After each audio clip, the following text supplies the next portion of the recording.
way of the delivery of the mail for the people of America for several reasons. Number one, keeping our seniors from getting their prescription medicine. Unbelievable that they would stand in the way of that important delivery. Keeping our overseas troops from having the opportunity to potentially vote in this election at all for president is unbelievable. And not having a safe way to vote during a pandemic crisis is unconscionable. But that's where we are. The administration has stated clearly that they don't have confidence in the post office. Well, I do, and I know Representative Castor does, and these other people that you'll hear from today. Our Postal Service has always delivered the service. Now it's more important than ever. And with that, I want to turn it over to my great colleague and dear friend, Representative Kathy Castor.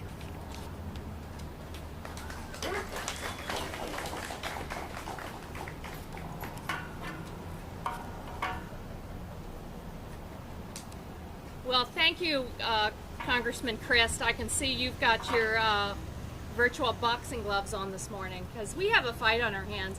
All across the Tampa Bay area in this country, Americans are alarmed that the Trump administration and the new Postmaster General are undermining and weakening the United States Postal Service. You know, our neighbors rely on the U.S. mail to receive their medicine, to conduct their businesses, and yes, to vote safely this year. We are in the midst of a global pandemic, a global health crisis. The COVID-19 pandemic is the most unprecedented health crisis that we've ever lived through. So it's vitally important that at this time we have a strong and secure United States Postal Service. And I've heard directly from folks across my district in Tampa that they have seen their mail slow. I've heard from constituents in New Tampa, small business owners, that it's been very difficult to get the supplies they rely on to run their small business. I heard from another constituent who is quarantined out of state and did not receive their vote by mail ballot in time to vote in today's primary. I've heard from other neighbors who have had trouble getting their medicine on time. So here's what's going on. A few months ago, President Trump installed one of his mega donors as Postmaster General of the U.S. Postal Service. They commenced a scheme to remove sorting machines, to remove mailboxes, to discount overtime. In this time of a flood, we know that there's going to be a flood of vote by mail. At the same time, the president started complaining about vote by mail ballots. He's scared. He's behind. But this is horrendous because what he's doing is he's stoking fear in vote by mail. And when he does that, he undermines our democracy. It strikes right at the heart of who we are as Americans. And I'm afraid if this continues, he will successfully disenfranchise many Americans. We're not going to let that happen. Today in the United States House of Representatives, we're going to introduce a bill that we will be co-sponsoring that will prohibit them from removing mailboxes during this global health crisis, prevent them from removing those sorting machines. It will ensure that we guarantee the current postal standards that are premier. We are going to make sure that those vote by mail ballots have a first-class stamp on it. So there is no delay. You can rely that your vote is going to be counted and that your voice is going to be heard. I'm going to fight to protect all of my neighbors who rely on the U.S. mail, and we have a message for President Trump. Don't mess with the USPS.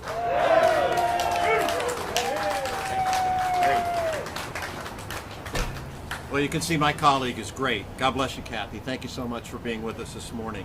Now I want to introduce Mr. Al Friedman. He is the state president of the National Letter Carriers. Al. Thank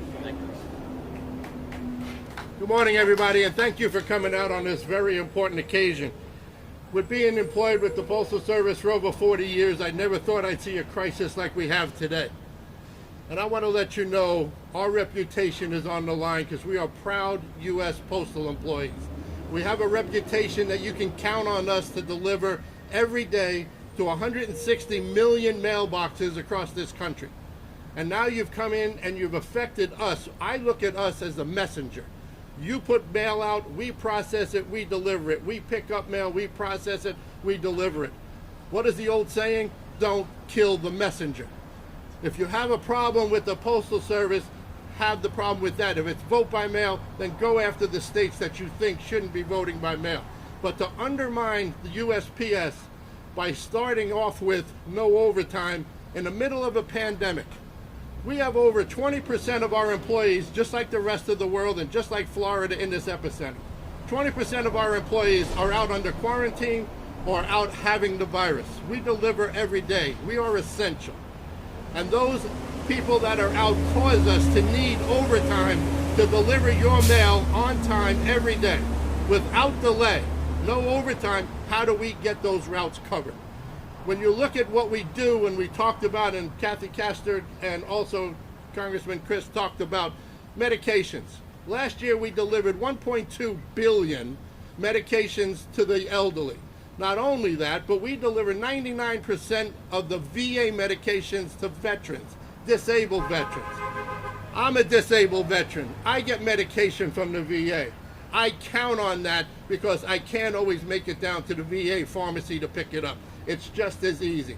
But that's a service to America.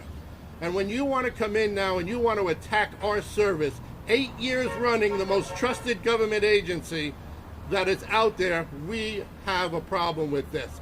Don't make the post office a political football. We are here to serve America. When they say that we cannot deliver all these ballots, who delivered the census? We, in April, delivered 160 million addresses across America, and we delivered over 500 million postcards and census, which is just as important to a lot of communities. They also set up your districts, your federal funding. We did that within the month of April. Nobody questioned it. Now, I'll end with this. Those same politicians that say there's a problem with the post office, they'll be mailing their political ballots out in the next 30 days, and we'll be putting it in every mailbox that they mail it to. I need your support, and I need you to contact your senators, Rubio and Scott, and tell them when this bill gets to the Senate, we're counting on them to save America's post office. Thank you. Now I'd like to introduce Natasha Patterson. Natasha is the state president of the Rural Carriers Association. Natasha.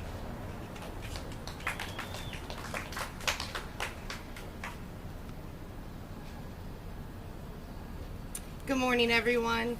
The Florida Rural Letter Carriers Association would like to thank Representative Crist and Representative Castor for all their unwavering support of America's Postal Service and for recognizing that rural letter carriers, amongst others, have provided essential services at great risk to themselves during the COVID-19 pandemic.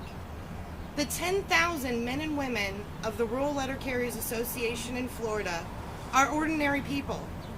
We're parents, we're grandparents, we are veterans, we are young, we are middle-aged workers. We are ordinary people delivering mail in extraordinary times. Rural letter carriers are unique in the service that they provide to this country. They're considered a post office on wheels. They sell stamps to their customers. They mail packages for their customers. They also obtain money orders and bring them to their customer's door. You will often find them delivering mail in their own vehicles on unpaved roads, down roads that you never knew existed, and some that don't officially exist. But there is an emergency facing families in rural towns across America where access to health care is limited. Broadband does not exist, and receiving mail is essential. The Postal Service is critical to rural areas. small towns, the elderly, military veterans, and most American companies, which are often small to medium size and include hundreds of millions of home-based businesses. Households and businesses depend on the reliable receipt of checks and payments. Indeed, billions of payments go through the mail stream each year. The USPS also supports the healthcare system by handling 4 million pieces of prescription mail every single day, 6 days a week. In 1 day's time, the post office delivers to 160 million addresses in this country. And they do it while processing 470 million pieces of mail per day. The Postal Service is an essential role in America. It's the hub of a $1.7 trillion mailing industry that, don't forget, supports 7 million private sector workers. Throughout this crisis, there's one thing that hasn't changed: the commitment of the men and women of the United States Postal Service. They serve homes and businesses across America, keeping them in touch with their loved ones that they're not able to see during the pandemic. They keep them supplied with vital necessities unobtainable by any other means. These workers are essential employees as defined by the federal government, and they are not immune to the pandemic. Over 8,600 postal workers have tested positive for COVID-19, and unfortunately, 80 of them did not survive. We must ensure postal workers will continue to be paid and the service is not interrupted so that they can carry out their vital roles in America. Americans have not seen any interruption in mail delivery during the pandemic, but that could change if Congress doesn't give the Postal Service much needed relief. People often ask, how can I help? I implore you, please contact your senators, contact Rick Scott, contact Marco Rubio. Tell them to support a stimulus relief bill for the Postal Service that includes a public service appropriation to the agency to alleviate the strain caused by the pandemic. Tell them how much the mail means to you, and tell them how you would be affected if the service was reduced for you. If something isn't done now, millions of homes and businesses will be cut off from an essential service that keeps them connected and thriving, and we cannot let that happen. Thank you very much.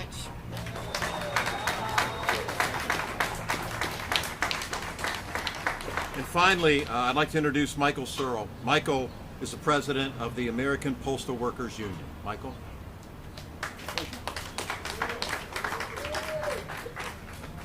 Thank you all. It is so nice when you get to take your mask off, huh?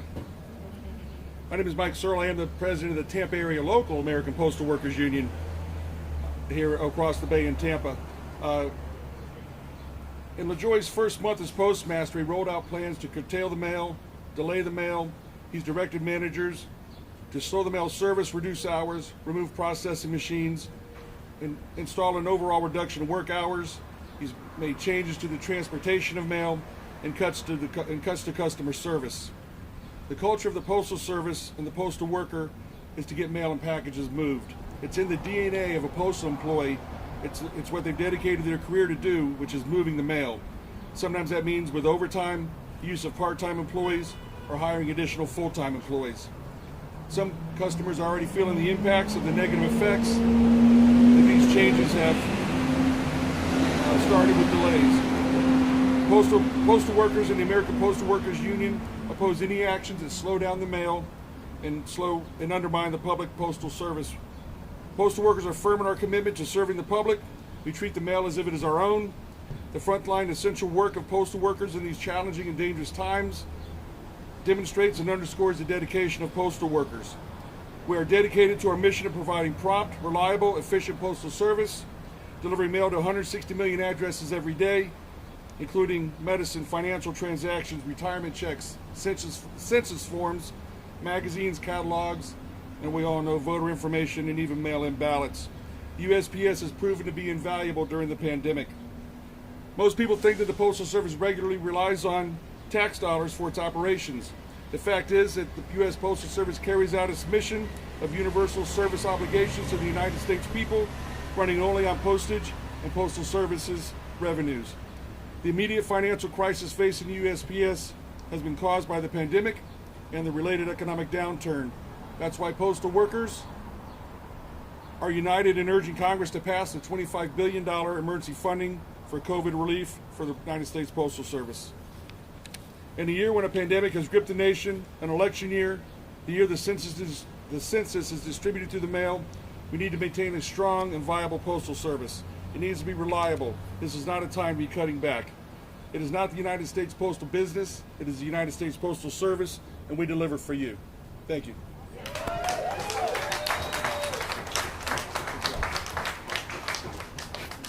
Kathy, if you'll join me, please. She reminded me to remind you that the House of Representatives will be voting on this bill this Saturday. And as she said, we're co-sponsoring it together. So if you have any questions, we'll do our best to answer.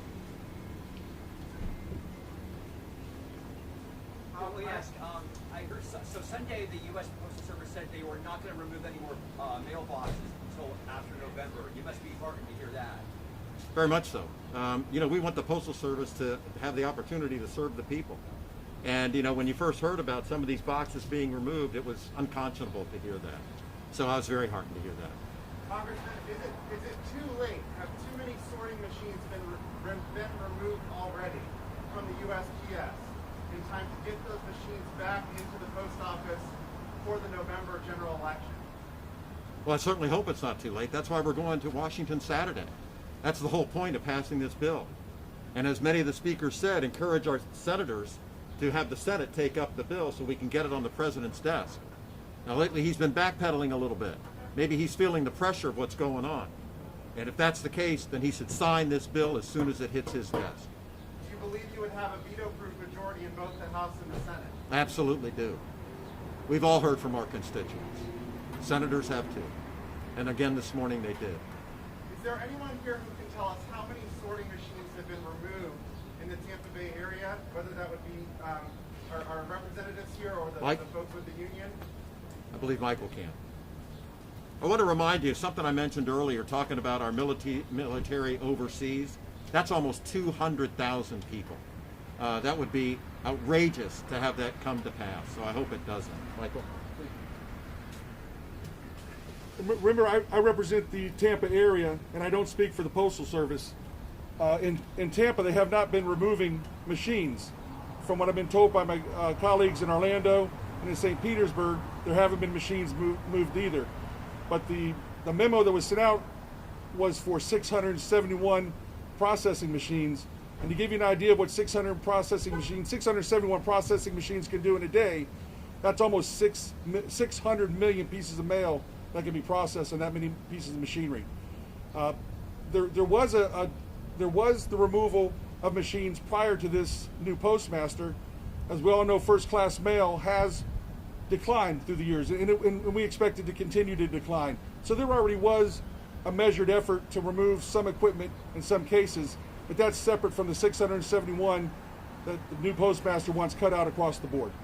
And do you believe some of that number, sorry, you're speaking of that number, sir, as if it's in the future, the 671. Do you believe that number includes some of the machines here in the Tampa Bay area? No, I represent the Tampa area across the bay. No processing machines have been removed as of the new postmaster. No, sir. What about mailboxes? I spoke with our maintenance department yesterday. No blue boxes. We call them blue boxes. No blue boxes have been pulled off the street in the area I represent, in the Tampa area. So let's keep it that way. Are they selling the machines? He asked if they were selling.